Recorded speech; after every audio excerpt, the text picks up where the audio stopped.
The topic for this show is we don't call it retirement, and that's for a reason. Dean, what's the reason?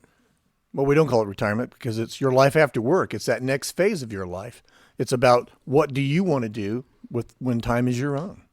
So years and years and years ago, back in the way old machine, when people retired, right?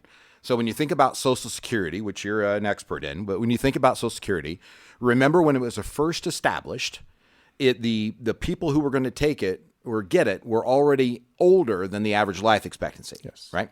When people retired from places like General Motors, who allegedly did the first calculation, can't prove it, don't know for sure, but the average husband and wife of a retiree from General Motors lived 6.7 years. Wow. Right? So you didn't retire to go on a 30-year financial journey, right? Now you have to think about things that may have been implanted into your head by wise and loving people. I remember when I taught at Purdue, I would look at my students and I would say, listen, young men, young ladies, you're going to graduate with a degree from Purdue University that's going to provide you some opportunities.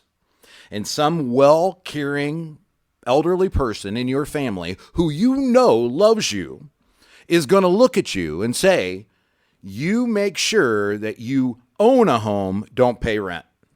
And you're going to go out and you're going to buy a house because they told you that this was a good idea. And I'm going to tell you financially that there are mistakes that can go along with that unless you stay somewhere in an extended period of time. But a lot of times we are told things that we were taught, that we believe to be true without understanding new evidence, new things that are there in front of us. For instance, the actuaries will tell you if two of you make it to age 60 in reasonable health, that there's about a 90% probability one of you makes it to age 90.